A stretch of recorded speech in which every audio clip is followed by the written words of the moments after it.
Hello and welcome to our third Tuesday at 3 series event, SaaSOps What, Why, How. This is our November event as part of our third Tuesday at 3 series. We have sessions pretty much every month on the third Tuesday at 3 p.m. Eastern Time. My name is Alan Falcon. I'm CEO of Cumulus Global.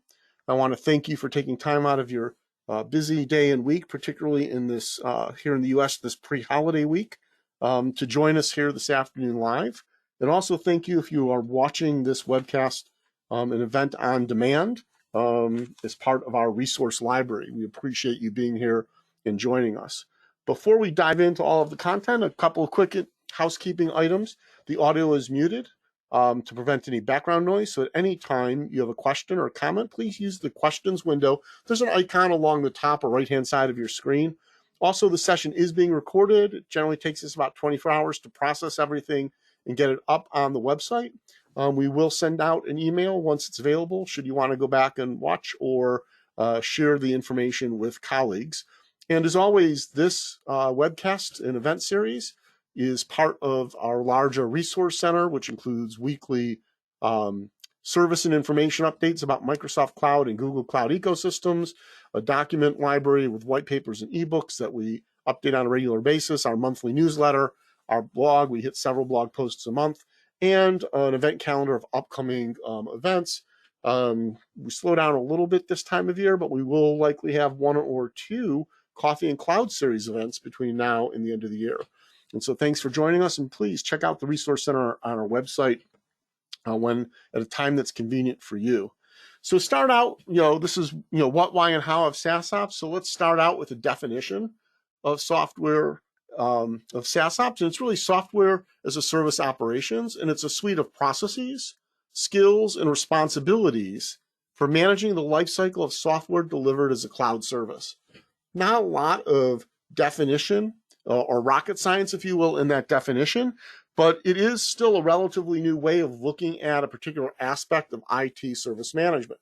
Oftentimes, and not just in the small mid-sized business market, but even in the mid-market, folks look at SaaS operations and say, well, you're paying the company you're getting your system from for that software as a service. They're going to manage it. They're going to maintain it. They're going to run it for you. What kind of operations do you need? Well, it still has to integrate in with your overall IT environment, with your business operations, with your workflows. And there is, just like any other system you'd run, whether it's SaaS or an internal database and application server, work you need to do around access, permissions, and data management.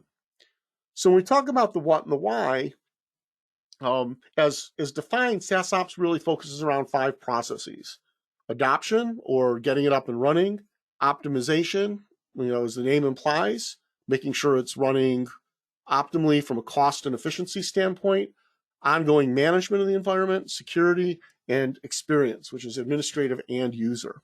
And so we're going to walk through the what and why of SaaSOps in each of these 5 areas.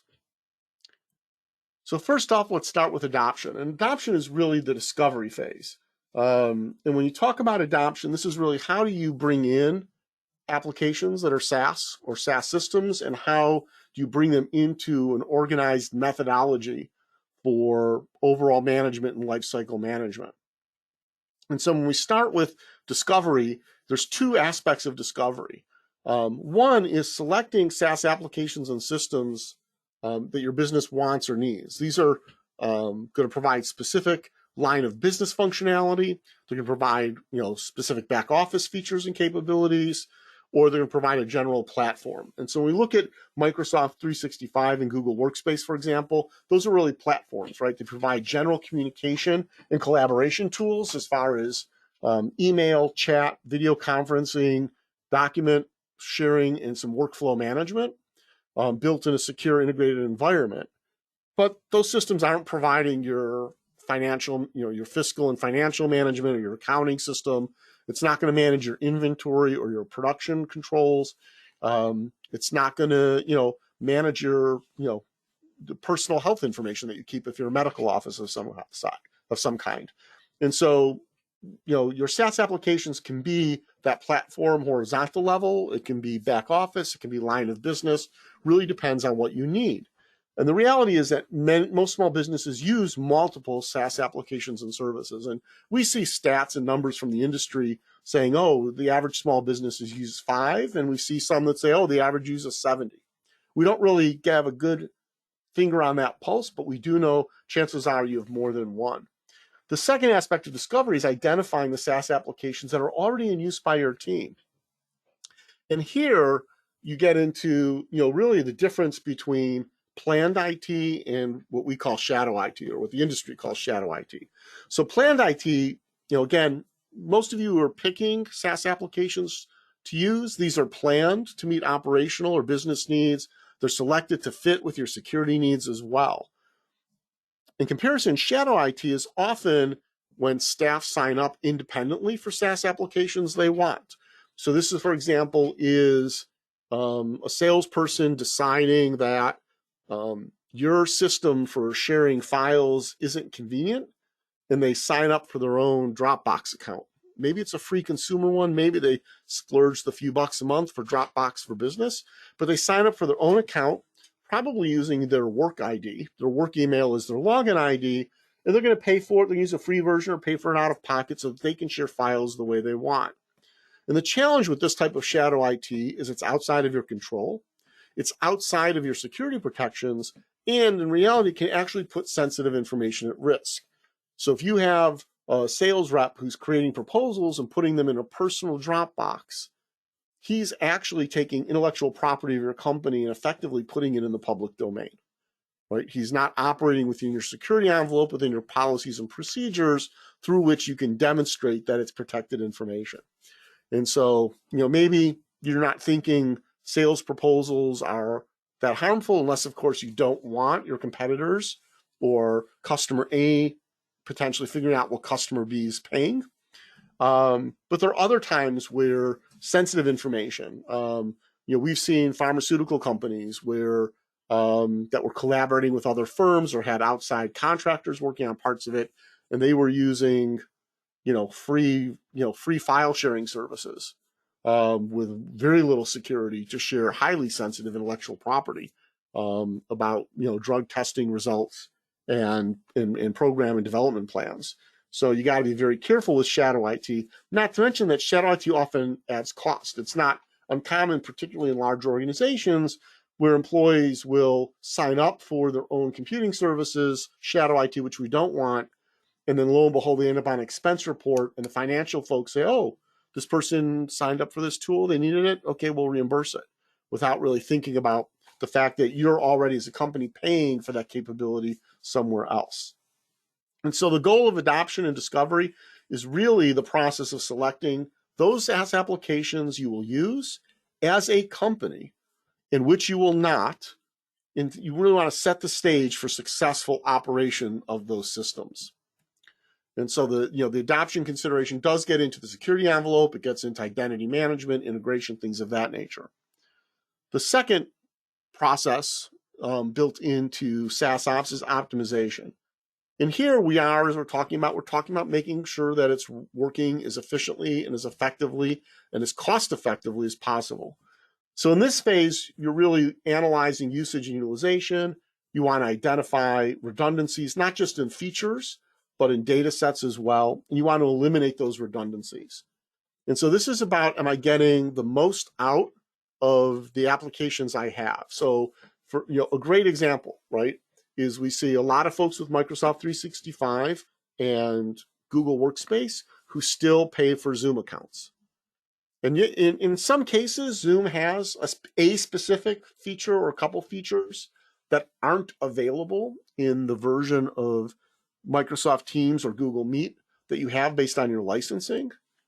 But the reality is you've got video conferencing and call conferencing services built in to 365 in Workspace. And then you're paying for those same features in most cases, again, a second time, and not an insignificant amount anymore if you're on the paid versions of Zoom. And so is that duplication really necessary? Is it creating efficiency, or is it creating more of a challenge? And in many cases, we find out, for example, that if a company needs features in Google Meet that aren't available in their version, in their license level of Google Workspace, that it's actually less costly. It's more cost effective, if you will, to upgrade the Google Workspace license to a tier that has those capabilities than it is to also pay for Zoom on the outside. And the reason, and it gets also into the fact that, when you're using the integrated calendaring, you're a lot more assured that you're not going to have calendaring issues as far as someone not being able to actually accept the meeting, it's showing up, it being on the right calendar, the permissions, etc. And so the optimization phase, you're looking at what you have in place, its usage and utilization, and you're looking for cross-application and in-application capabilities and understanding how deep are people using it and how broadly they're using it. Okay, and sometimes there's better SaaS operations will warrant some user education, training, and support. In fact, we highly recommend it. And if you can identify and eliminate those redundancies, and it's not just in features, it's in data sets as well. To do that effectively, you have to migrate those data sets. You're going to have to adjust those workflows and processes, because if someone's used to sharing files in Dropbox and you say, well, actually, here's how we're going to do it using SharePoint file services or SharePoint websites or through Teams with our clients as examples on the Microsoft side of the house, you're going to need to make sure they understand what the process is to do it and the workflows to make sure they're able to do it easily and securely. And so that's where the training and the support of your staff really comes into play. Now, the impact is streamlining, right? You're eliminating complexity. You are reducing support time and costs because of it. You are improving security in a significant way. And in all likelihood, you're going to have a significant impact on cost and be able to improve cost. And so the optimization is important. And one of the things we note is that optimization isn't a one-time thing, right? It's a life cycle for a reason. Periodically, you need to go through and check to make sure that you're still operating your SaaS environments in an optimized way within app, cross app, and the environment as a whole. The third process is management. And this is really, I wish they just named it lifecycle management, because that's really what this is. And you're looking at lifecycle management, but from two angles. You're looking at not just your applications. How do you buy them? How do you deploy them? How do you train and upskill your users to use them? How do you optimize the utilization? How do you decide when it's time to modify or retire? How do you exit them? It's the users as well. How do you get people onboarded and offboarded? How do you ensure they have the right access to the right applications and systems, the right data sets, the right features and functions within each, so it's access and permissions? How do you manage mid-life cycle changes?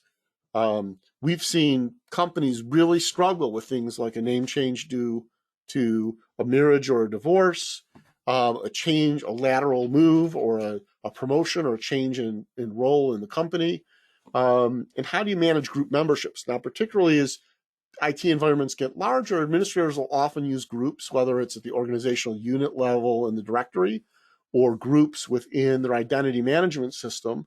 Not only, we often think about groups as distribution lists and things of that nature, but groups, even in the Microsoft, Azure, the Microsoft Active Directory world, groups are often created for security purposes. So how do you manage group memberships? And particularly as you grow larger or you have more staff, more departments, more functions, how do you manage the number of groups and ensure that people are in the right groups based on their roles and responsibilities?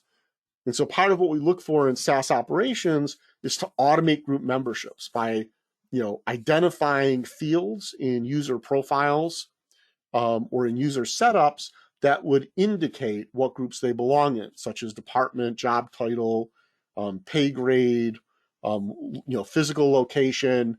All of these things can be criteria for creating groups. Most companies have a good sense of the criteria for each group. That can be programmed. And as you add users, it can be managed. So a user makes a lateral move to a department, changing their department in their user profile can and should trigger change in group membership, so they have access to the new department's information, and the access to the prior department's information is removed. And when we talk about the on-off cycle of management, the off in some respects is almost more important. Because if in onboarding you miss something, the employee or their supervisor or their manager is going to catch it and come back to you and say, hey, wait, we didn't connect them to XYZ. We got to do it. And boom, you do it, right?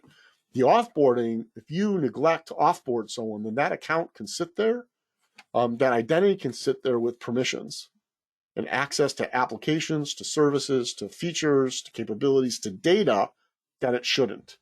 And anytime you have an active user with surplus access, you have a risk. Anytime you have an idle account with access, you have risk.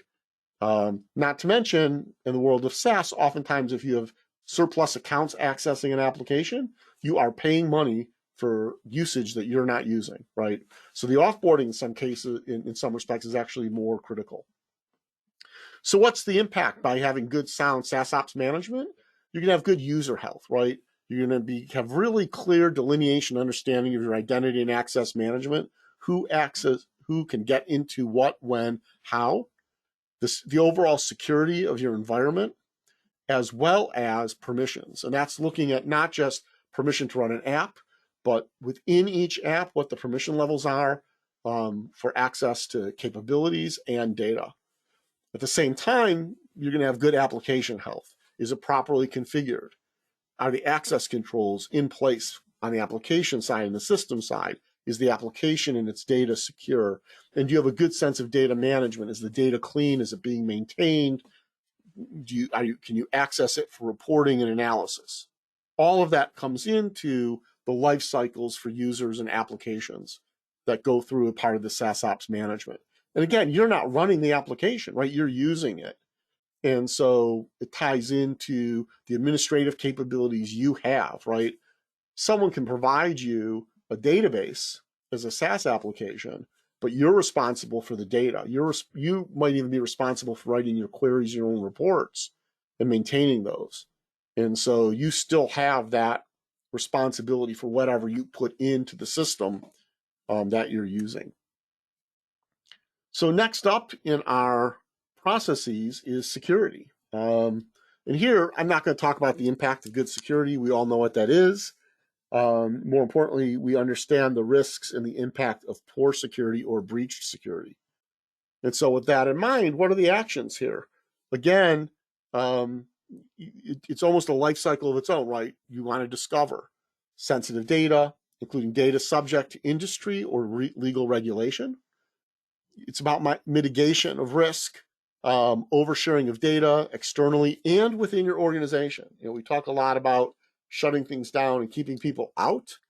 It's also keeping what's in, right? We don't want data leaks. We don't want data loss, if you will. We don't want a malicious actor inside your company who happens to have access to something they shouldn't, doing something damaging to your organization. It includes application monitoring and remediation, right? And this is really looking at, this monitoring and remediation is about not just about availability, is it up or down, but is access working and effective and productive, and how well is it performing, right? It almost gets into the old acronym, right? Performance, availability, and reliability, right? The PAR. And are your applications running on PAR? Security includes user behavior analytics. This is providing data to support operations, planning, and improvement. So you can't just say, hey, we're going to secure the system. You want to watch that it's secure and how people are using the system to understand what comes next. Are there applications part of your SaaS environment that aren't being used? Are there some that are heavily used where there's more opportunity? All of that comes into play. And then there's access management, ensuring least privileged access to applications and data. And this is give people what they need, nothing more, right? Don't go overboard. Don't have things wide open. That can be hard to do in a SaaS environment, particularly if your SaaS services interact with one another, keeping your levels of permissions and data and application access consistent across multiple systems.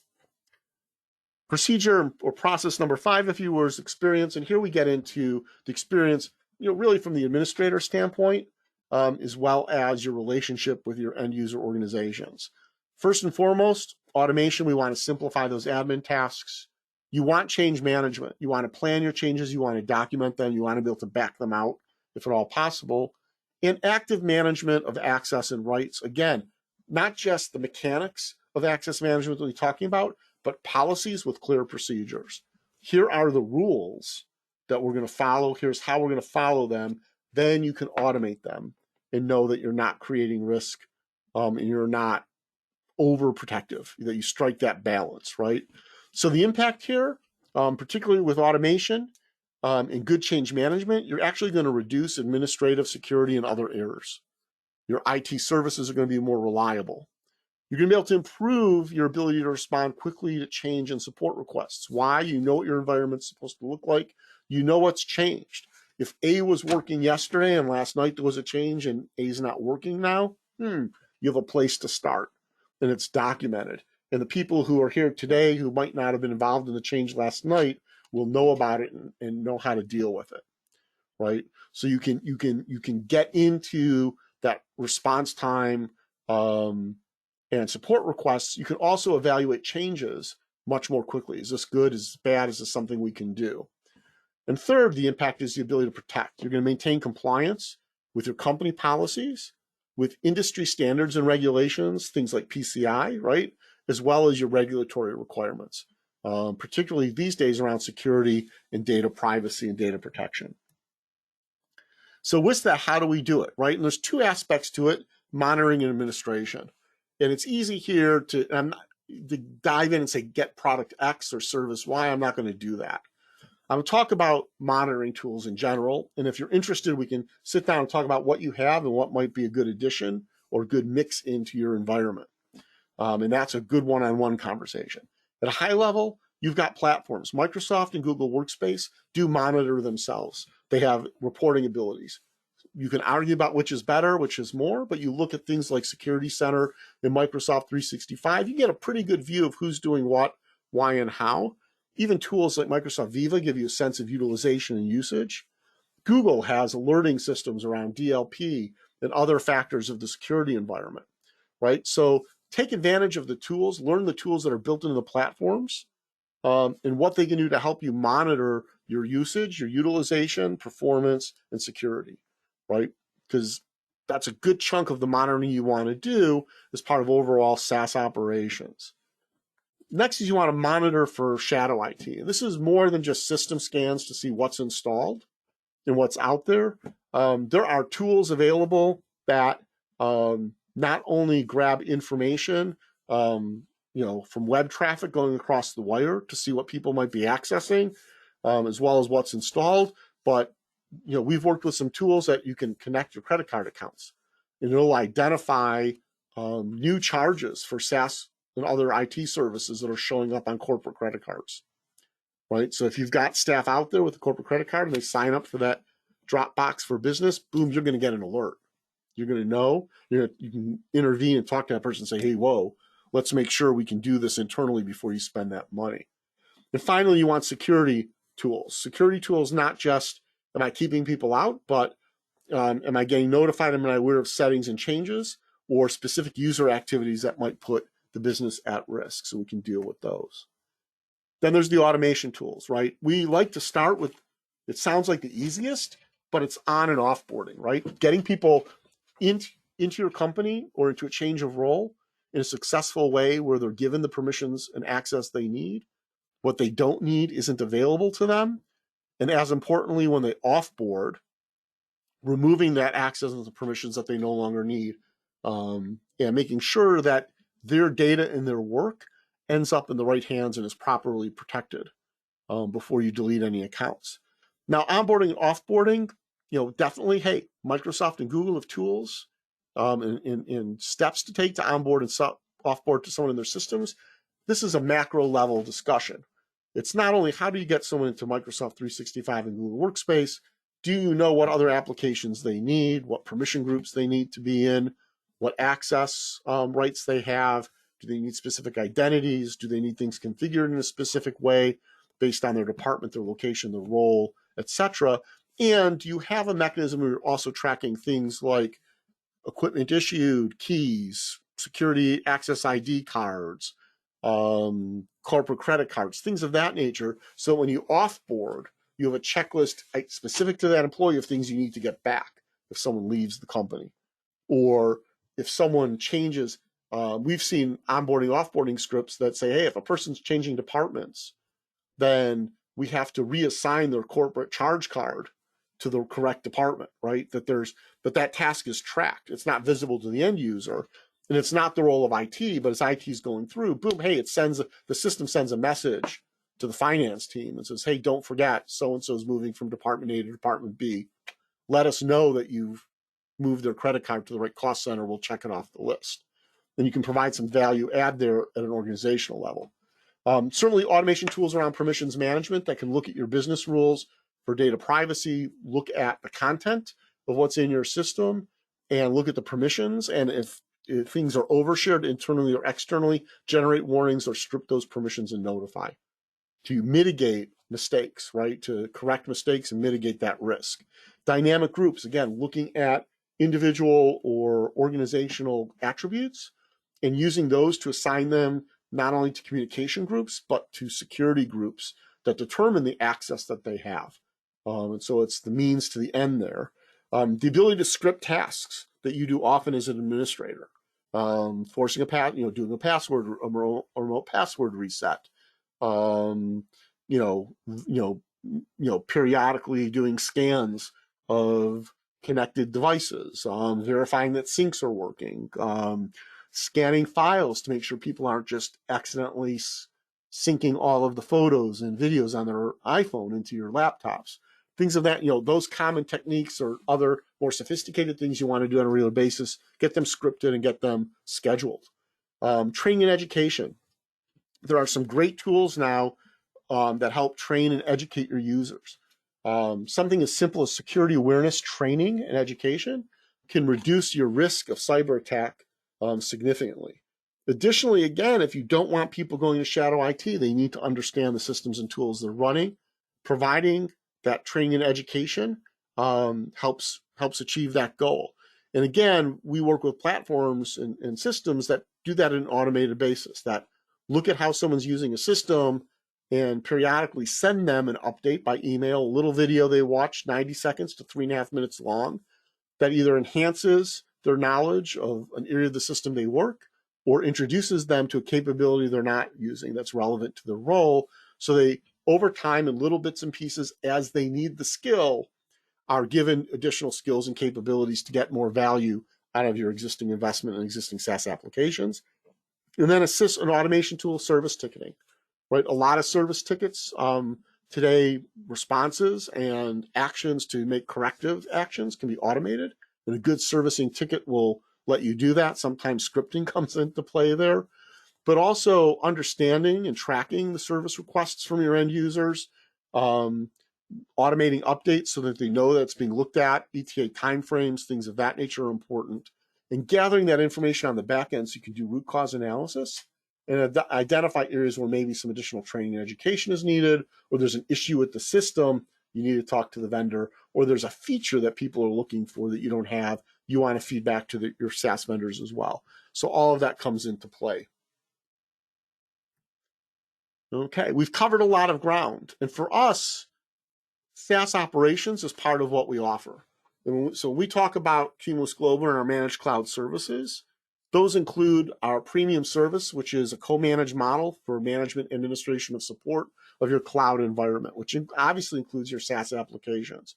We actually have 4 tiers of managed cloud service plans designed for, because we work with small, mid-sized businesses, that's one employee, a sole practitioner or solopreneur, up to companies with several hundred employees. Different size companies and organizations, different industries have different needs. We can match your operating and security needs. We keep our pricing simple. We look at how the services are provisioned, whether it's per user, per device, or per domain. And we can obviously customize to meet specific security and service needs for your business or your industry.